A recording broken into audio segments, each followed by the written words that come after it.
नमस्कार विद्यार्थी मित्रांनो, very good morning to all of you. मी प्रियांका चौगले आपल्या सर्वांचं स्वागत करते MPSC करंट अफेअर या आपल्या एज्युकेशनल यूट्यूब चॅनलवरती.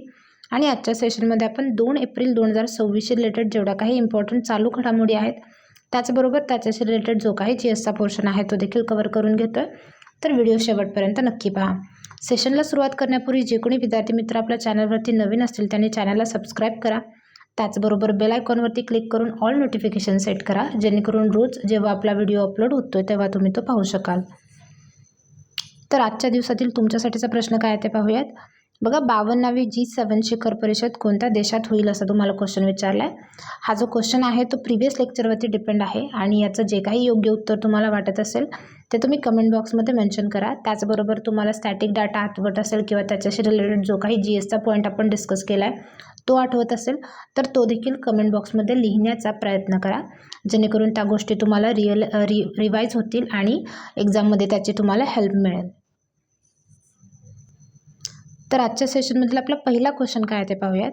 बघा, 2 वर्षाखालील मुलांसाठी स्क्रीनचा वापर टाळण्याचा सल्ला देणारा निर्देश अलीकडेच कोणी जारी केला आहे असा तुम्हाला प्रश्न विचारला आहे. तर या प्रश्नाचं तुमचं योग्य उत्तर काय असणार आहे? UK किंवा ज्यालाच आपण युनायटेड किंगडम म्हणतो.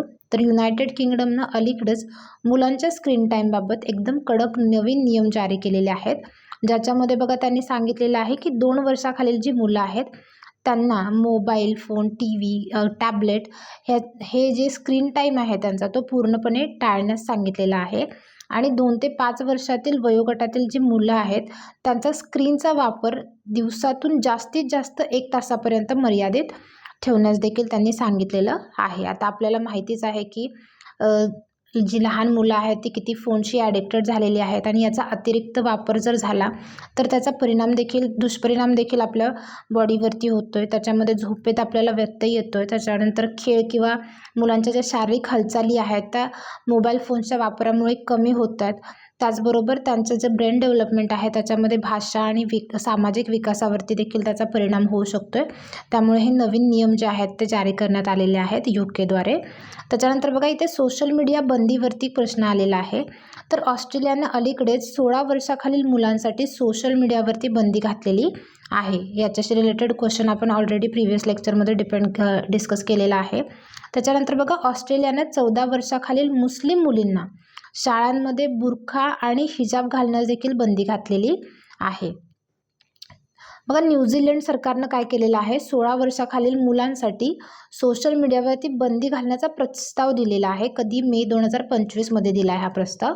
त्याच्यानंतर फ्रान्सने देखील 15 वर्षाखालील मुलांसाठी सोशल मीडिया प्लॅटफॉर्मवरती पूर्णपणे बंदी घातलेली आहे आणि त्यांनी हा डिसिजन जानेवारी 2026 मध्ये घेतलेला आहे.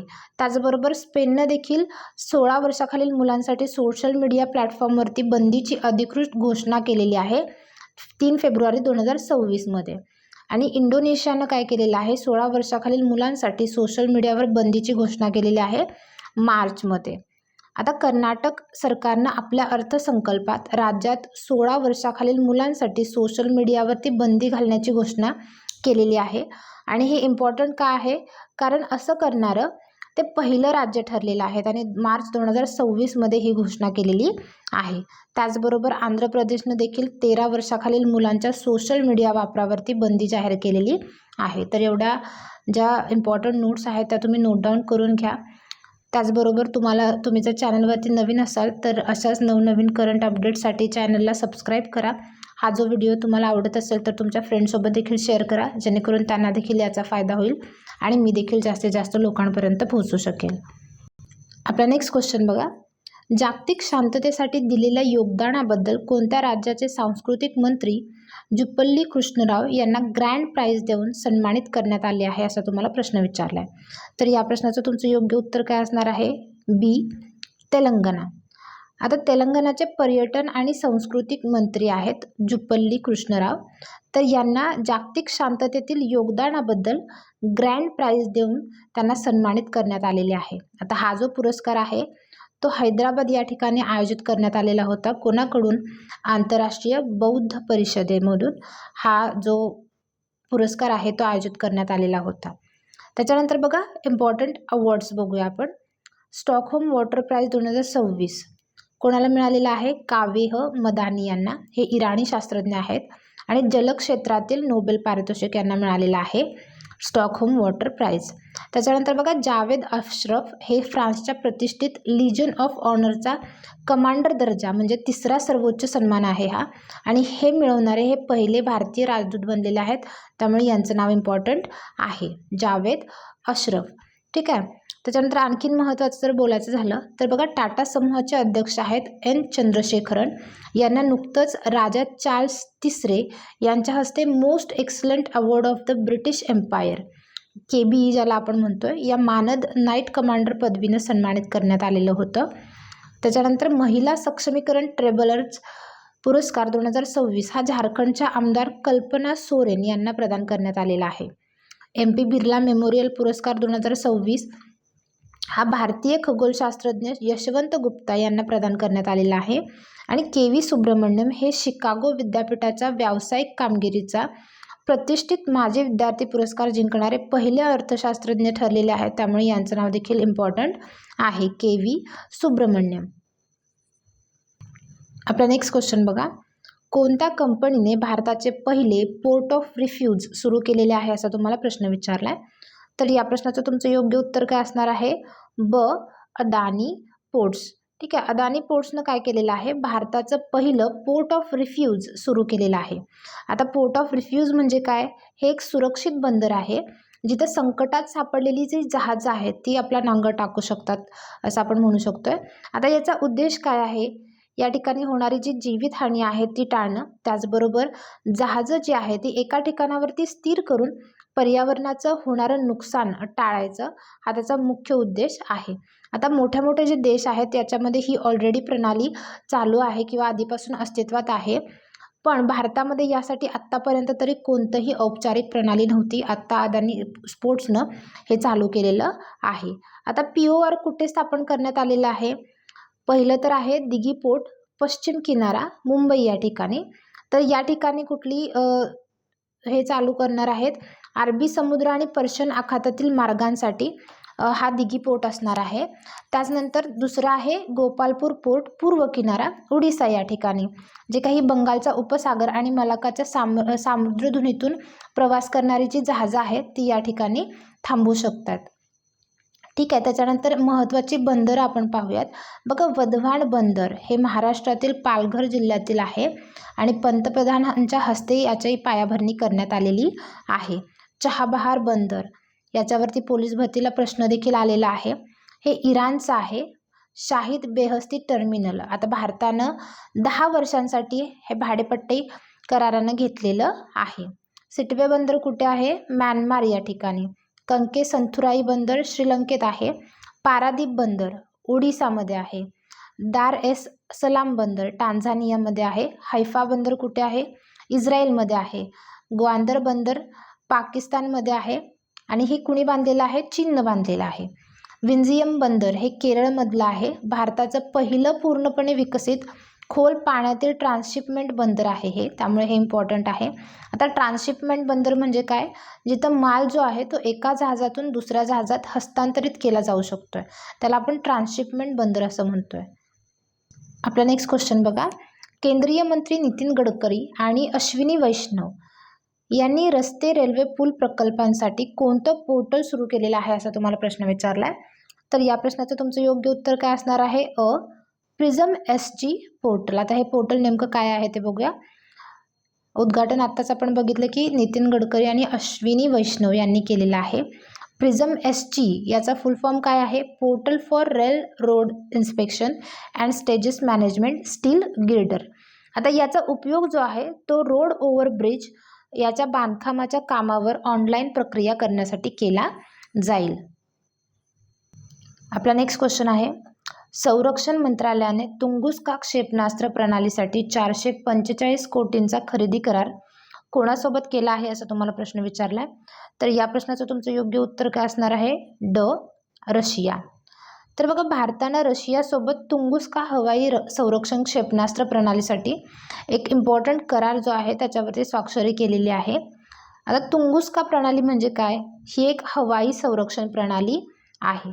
आता ही प्रणाली लहान, मंद गती किंवा कमी उंचीवर उडणाऱ्यांना लक्ष्य करते, जसं की ड्रोन आहेत त्यांना ती भेदू शकते. त्याच्यानंतर भारताची हवाई संरक्षण प्रणालीबद्दल जर बोलायचं झालं तर आकाश हे कुणी डेव्हलप केलेलं आहे? DRDOनं केलेलं आहे आणि हे स्वदेशी लघुपथ हवाई संरक्षण प्रणाली आहे. त्याच्यानंतर बराक 8 हे भारताने इस्रायलसोबत विकसित केलेलं मध्यमपथ हवाई संरक्षण प्रणाली आहे. आपला नेक्स्ट क्वेश्चन आहे, आंतरराष्ट्रीय शून्य कचरा दिन अलीकडे केव्हा साजरा करण्यात आला असा तुम्हाला प्रश्न विचारलाय. तर या प्रश्नाचं तुमचं योग्य उत्तर काय असणार आहे? 30 मार्च रोजी. तर बघा, हा जो इंटरनॅशनल झिरो वेस्ट डे आहे तर आपण हा दरवर्षी 30 मार्चला साजरा करतोय. आता कचरा कमी करणं आणि पर्यावरणाचं रक्षण करणं हे त्याचं प्रमुख उद्दिष्ट आहे. लोकांना पुनर्वापर किंवा पुनर्प्रक्रिया करण्यासाठी प्रेरित करणं हा त्याचा महत्त्वाचा उद्देश आहे. आणि संयुक्त राष्ट्र महासभेनं 14 डिसेंबर 2022 रोजी या दिवसाची घोषणा केलेली होती. ठीक आहे. आता महत्त्वाच्या दिवसांशी रिलेटेड क्वेश्चन आलेला आहे, तर मार्च महिन्यातले सगळेचे सगळे दिनविशेष आपण एकदा रिवाईज करूयात. बघा, 1 मार्चला आपण जागतिक नागरी संरक्षण दिन आणि शून्य भेदभाव दिन साजरा करतोय. तर 3 मार्चला जागतिक वन्य दिन, 4 मार्चला राष्ट्रीय सुरक्षा दिन, तर 8 मार्चला आंतरराष्ट्रीय महिला दिन, त्याचबरोबर धूम्रपान निषेध दिन आपण साजरा करतोय. 12 मार्चला CISF स्थापना दिन असतो आणि त्याचबरोबर दांडी मार्च वर्धापन दिन देखील आपण साजरा करतोय. तर 15 मार्चला जागतिक ग्राहक हक्क दिन आणि नद्यांसाठी आंतरराष्ट्रीय कृती दिन असतो. 16 मार्च रोजी राष्ट्रीय लसीकरण दिन, 20 मार्चला जागतिक चिमणी दिवस, आंतरराष्ट्रीय आनंद दिन आणि जागतिक मौखिक आरोग्य दिन हे 3 महत्त्वाचे दिवस असतात. त्याच्यानंतर 22 मार्च जागतिक जल दिन, 23 मार्च जागतिक हवामान दिन, त्याचबरोबर शहीद दिन देखील असतोय. 24 मार्चला जागतिक वन दिन आणिच जागतिक क्षयरोग दिन, ज्यालाच TB दिन असं देखील म्हणतो. हा इम्पॉर्टंट आहे, याच्यावरती प्रश्न विचारले जातात, तो आपण साजरा करतोय. 25 मार्चला जागतिक डाऊन सिंड्रोम दिन आणि 27 मार्चला जागतिक रंगमंच दिन. इतके महत्त्वाचे दिवस आपण मार्च महिन्यामध्ये साजरे करतोय. तर याच्यावरती बरेच वेळेला परीक्षेला प्रश्न विचारले जातात. प्रत्येक दिवस जेव्हा आलाय तेव्हा आपण तो आपल्या लेक्चर्समध्ये घेतलाय, त्याची थीम घेतली आहे, तो का सेलिब्रेट करतोय ते देखील तुम्हाला सांगितलं आहे. जर तुम्ही डेली करंट अफेअरच्या सिरीज फॉलोज करत असाल तर हे सगळेच्या सगळे दिवस आत्तापर्यंत तुम्हाला पाठ झाले असतील. आपला नेक्स्ट क्वेश्चन बघा, hockey India player of the year पुरुष 2025 पुरस्कार कोणी जिंकला आहे असा तुम्हाला प्रश्न विचारला. तर या प्रश्नाचं तुमचं योग्य उत्तर काय असणार आहे? हार्दिक सिंग यांनी हे जिंकलेलं आहे. आता हॉकी इंडियाचा 8वा वार्षिक पुरस्कार सोहळा कधी पार पडलेला आहे? 28 मार्च 2026 रोजी. आणि कुठे पार पडलेला आहे? नवी दिल्ली या ठिकाणी. आता याच्यामध्ये हार्दिक सिंग यांचं नाव महत्त्वाचं आहे, कारण यांनी पुरुष गटात प्लेअर ऑफ द इयर म्हणून सन्मानित करण्यात आलेला आहे किंवा त्यांनी तो पुरस्कार जिंकलेला आहे. त्याच्यानंतर नवनीत कौर यांचं देखील नाव महत्त्वाचं आहे, यांना महिला गटात प्लेअर ऑफ द इयर म्हणून गौरवण्यात आलेलं आहे.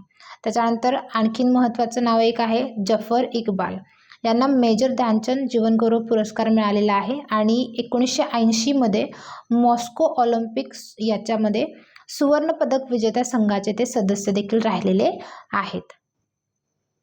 आपला नेक्स्ट क्वेश्चन बघा, जलजीवन मिशन 2.0च्या सुधारणा आराखड्यात सामील होणारं 12वे राज्य कोणतं आहे असं तुम्हाला विचारलं.